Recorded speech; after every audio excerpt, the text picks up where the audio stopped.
persoalannya ialah sampai kapan Anda akan menyimpan amarah.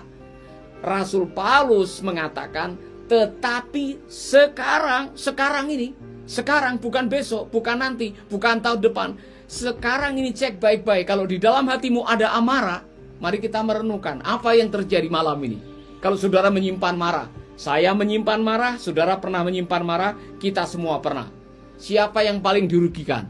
Orang yang bikin marah atau Anda yang menyimpan marah? Ayo coba kita menggambarkan apa yang terjadi waktu kita marah. Oke?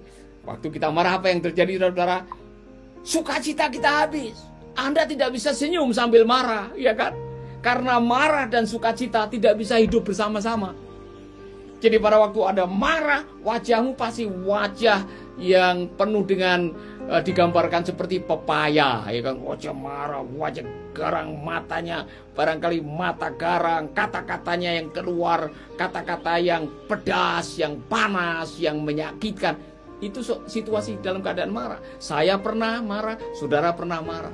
Apalagi setelah itu geram, wajahnya geram. Setelah itu niat jahatnya ada, ya kan? Saudara, ada yang mungkin menonjok orang yang dimarahi, kemudian membanting pintu, piring yang tidak salah saudara habisin di dapur, saudara kemudian menendang sesuatu yang tidak ada hubungannya dengan topik kemarahan saudara. Makanya kemarahan itu di hadapan Allah tidak mengerjakan sesuatu yang baik. Di hadapan kita juga tidak mengerjakan sesuatu yang baik. Saudara-saudara, saya mau jujur dengan saudara. Saya pernah marah dan membanting HP. Saya banting HP saya. Setelah itu saya menyesal. HP mahal-mahal, kenapa saya banting? Dan setelah itu saya harus membeli HP lagi, keluarkan uang lagi. Bodohlah saya ini. Kenapa saya marah banting HP? HP saya tidak ada salahnya. HP saya tidak ada masalah dengan saya. HP juga bukan sumber kemarahan. Kenapa saya banting? Nah, amarah tidak mengerjakan hal yang baik dalam hidup kita. Maka Rasul Paulus mengatakan, buanglah amarah. Amarah merugikan kita. Saudara-saudara, survei membuktikan ini yang terjadi. Anda marah 5 menit, sistem kekebalan tubuh saudara macet 6 jam. Saya ulangi lagi. Anda marah 5 menit, sistem kekebalan tubuh Anda macet 6 jam. Artinya, kalau sekarang Anda marah, 6 jam kemudian, sel kekebalan tubuh tidak diproduksi atau hormon kekebalan tubuh tidak memproduksi untuk kekebalan tubuh Anda. Makanya orang yang sering marah, kepalanya sering pusing, lehernya kaku-kaku, mahnya kambuh, asam di lambung meningkat, kemudian saudara tidak bisa tidur dengan nyenyak, akhirnya saudara tambah marah lagi karena badannya mudah sakit. Dan itulah sebabnya saya mengamenkan apa kata firman Tuhan. Kalian boleh marah, tetapi jangan sampai amarahmu dibawa sampai larut malam.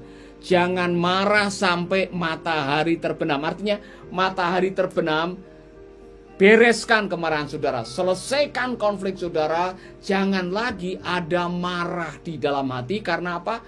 Imun sistem saudara menurun karena tidak ada produksi lagi. Yang kedua, sukacita saudara menghilang. Yang keempat, Anda sedang diincar oleh kejahatan. Sebentar lagi ada yang pecah, sebentar lagi ada yang bonyok mukanya, sebentar lagi ada yang disakiti hatinya, sebentar lagi ada yang akhirnya meninggalkan rumah minggat.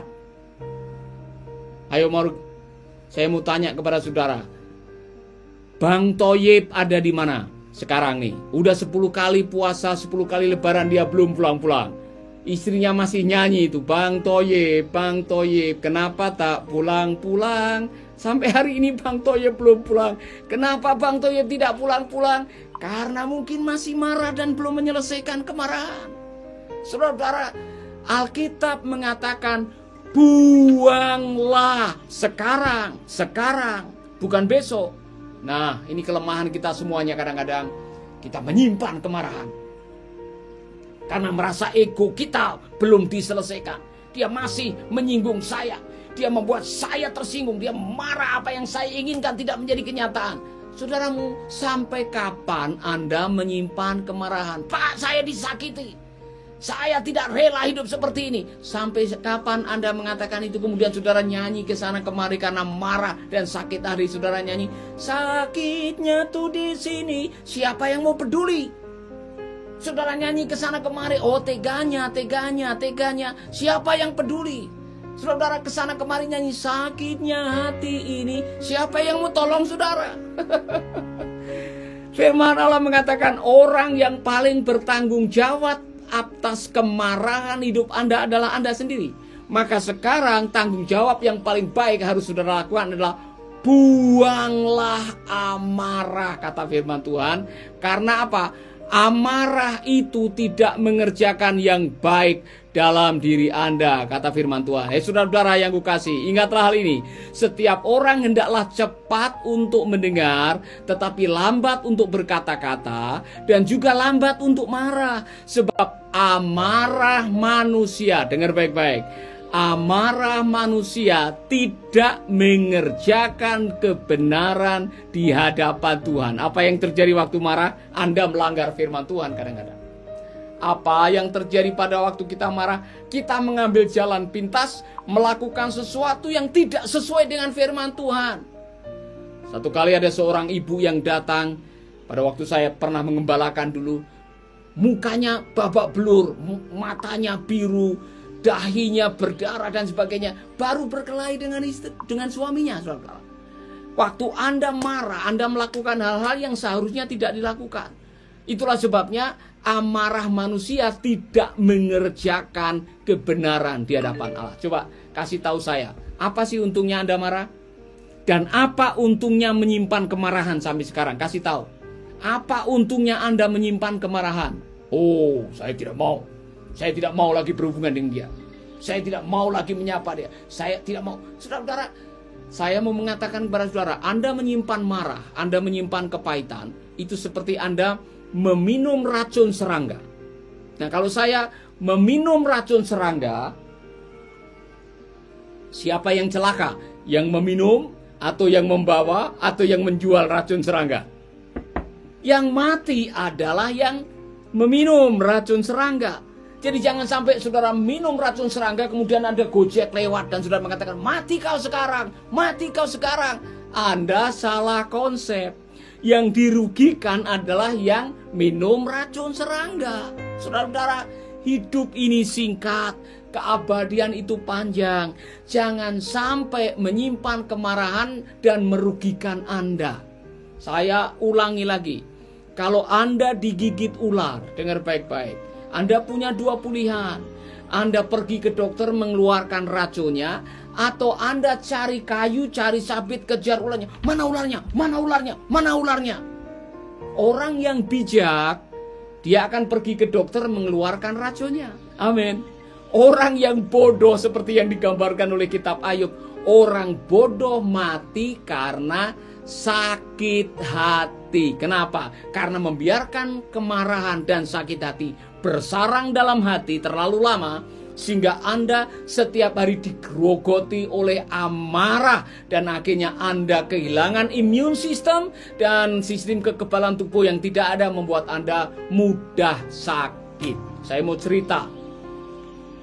Beberapa tahun yang lalu saya pernah mengunjungi sebuah rumah sakit di Tabanan, rumah sakit daerah, dan saya bertemu dengan Pak Wayan. Pak Wayan sudah badannya kurus, kering, saudara-saudara, sudah diinfus kanan kiri, kemudian dia sudah, mohon maaf, dia sudah menunggu kematian, boleh saya katakan. Tetapi saya sempat duduk dan sempat bertanya, Pak, sakit apa? Pak Wayan bilang komplikasi. Ada paru-paru, ada jantung, diabetes, macam-macam, saudara. Awalnya bagaimana? Dan sudah berapa lama tinggal di rumah sakit? Sudah 3 bulan. Awalnya bagaimana? Awalnya dia menyimpan kejengkelan, amarah karena ditipu oleh teman bisnisnya 350 juta.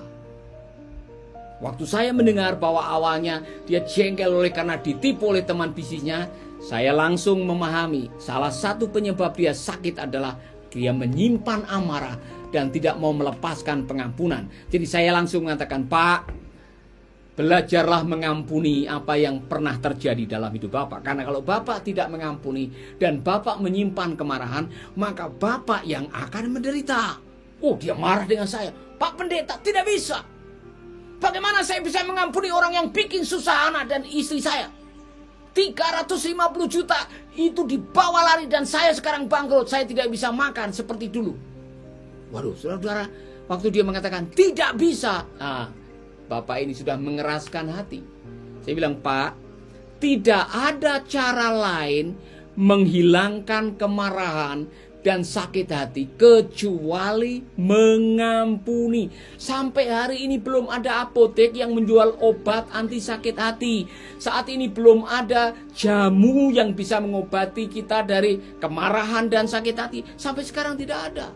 Maka yang paling bertanggung jawab untuk Bapak bisa sembuh atau tidak sekarang ini adalah diri Bapak sendiri. Mau mengampuni atau mau membiarkan sakit hati. Saudara-saudara, dia tidak mau mengampuni. Jadi saya tetap berdoa. Tetapi saya berdoa supaya Bapak Wayan bisa mengampuni. Sayang sekali saudara-saudara, minggu berikutnya dia meninggal dunia. Belum sempat mengampuni. Saya mau menyampaikan ini kepada Anda semuanya.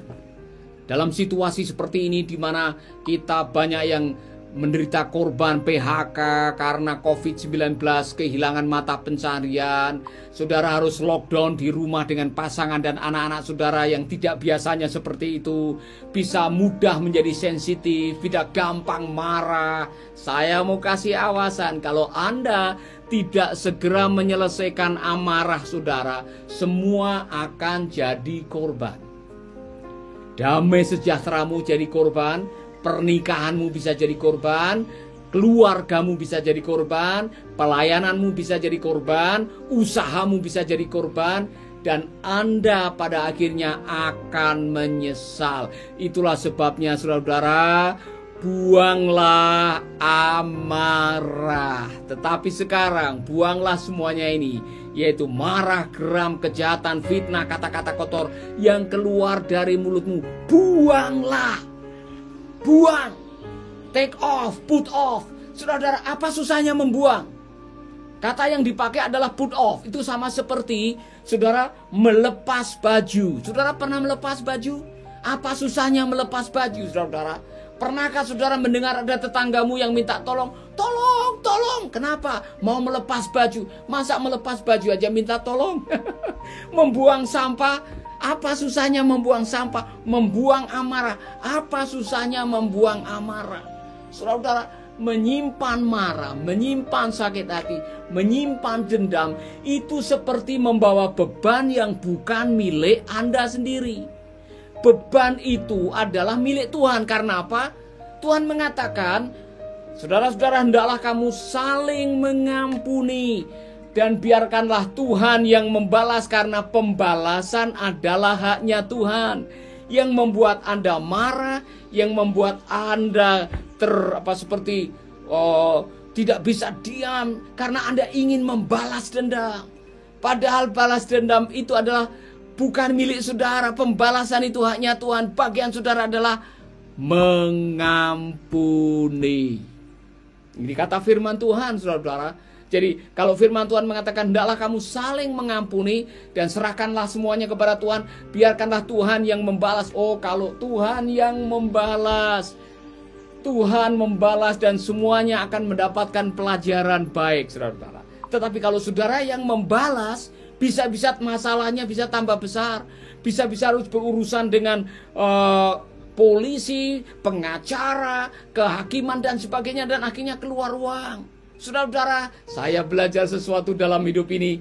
Saya belajar banyak berkali-kali ketika ada yang menzolimi, ketika ada orang yang bikin marah, ketika ada yang menggosipkan, ketika ada yang memperlakukan tidak baik. Saya belajar, ya Tuhan, ampunilah orang-orang itu.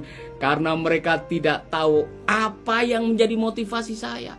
Mereka tidak tahu apa yang saya perbuat. Makanya mereka salah mengerti. Dan kalau ada orang salah mengerti kemudian marah dengan kita, kita berhak untuk mengampuni atau tidak mengampuni. Saya memutuskan untuk mengikuti firman Tuhan. Saya mau mengampuni. Dan pada waktu saya mengampuni dan menyerahkan semuanya kepada Tuhan, ketika Tuhan yang bekerja, semuanya jadi indah. Haleluya. Saudara-saudara, obat paling manjur untuk kemarahan dan sakit hati adalah pengampunan. Tidak ada yang lain.